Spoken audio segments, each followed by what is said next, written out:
Alors, je suis Jean-Claude Barny, réalisateur d'origine afro-caribéenne de la Guadeloupe et Trinidad Tobago. Et je suis venu présenter à Cognac mon second long métrage, Le Gang des Antillais. C'est à la fois une super récompense parce que c'est le film de genre qui est récompensé et donc on a pris le premier prix et pour moi c'est vraiment je veux dire, c'est pas qu'une récompense, c'est aussi une satisfaction d'être reconnu par un public de spécialistes et de dire que le film qu'on a présenté leur a plu.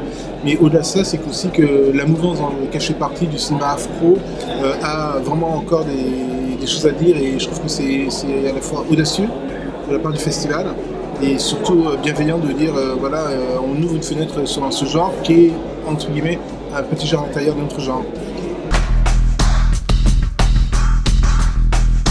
Alors il y a pratiquement 10-15 ans, en découvrant le livre de Loïc Léry, c'est-à-dire que ça faisait partie de toutes les lectures que je pouvais avoir et puis je suis tombé sur ce livre que mes parents avaient et puis je suis tombé vraiment sur le champ parce qu'à la fois il y avait tout ce que j'aimais, il y avait vraiment l'engagement politique, la véracité d'une époque qui n'a jamais été mise en scène ni à l'écran et puis aussi il y avait une voix à l'intérieur qui était hyper prenante, c'est de Loïc Léry qui racontait son parcours de vie et quand je devais avoir 25 ou 26 ans quand j'ai eu ce livre-là, et j'avais fait déjà mon premier court-métrage, j'avais préparé mon premier long-métrage, et je disais, ouais, quand je pourrais, c'est un film que j'aimerais bien adapter au cinéma. Et c'est vrai que dans le polar, ce qui est intéressant dans les romans, c'est que c'est tellement cinématographique que très vite on sent le potentiel.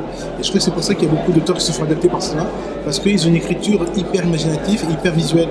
Et très vite on voit ce qu'on peut faire avec un beau bouquin de polar.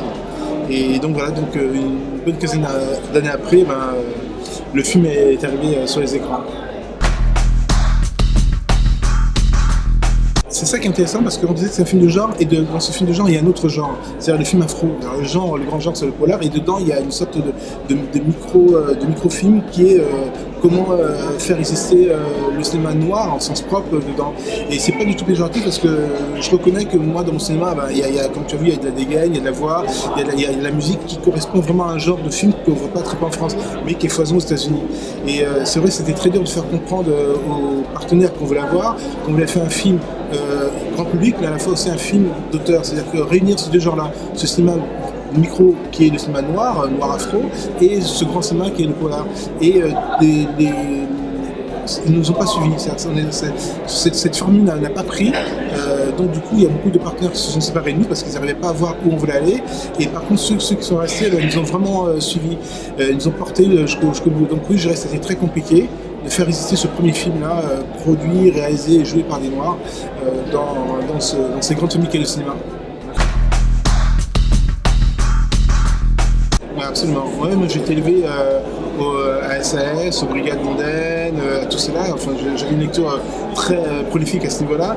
Et puis après, je me suis dirigé vers plus des auteurs afro-américains comme Daniel Goenz, comme Berslin, par aussi idéologie politique. Et je sentais que le thriller, le polar pouvait réunir à la fois l'engagement politique et puis le film de genre.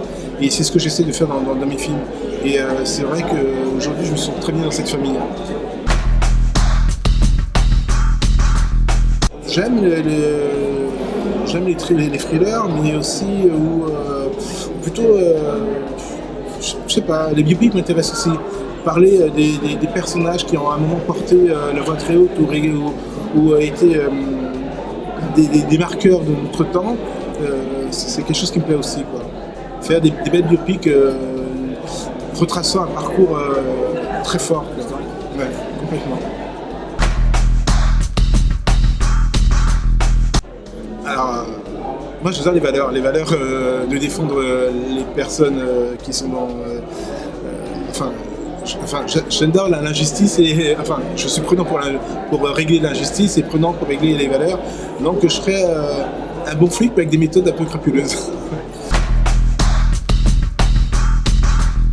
Très honnêtement, je pense que déjà Cognac c'est vraiment la référence en termes de polar et avoir ce premier prix, je pense que ça va sûrement questionner d'autres festivals, d'autres gens qui n'auront pas eu l'opportunité de le voir ou de le sélectionner et du coup ça va ouvrir sans doute cette curiosité.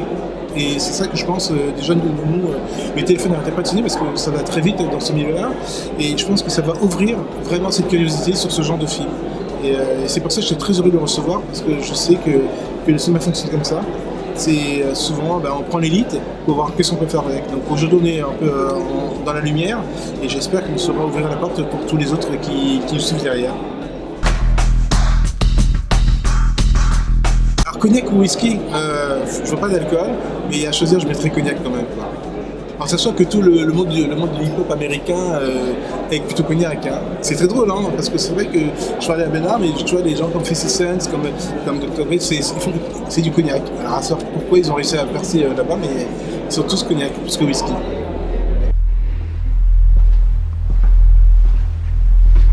Merci à Bernard et à toute son équipe parce qu'on a été hyper bien choyés et ce prix va nous ouvrir les portes et je sais que c'était une volonté de ce festival de faire découvrir des futurs talents et puis un nouveau genre. Donc merci beaucoup à toute l'équipe de Cognac et du festival.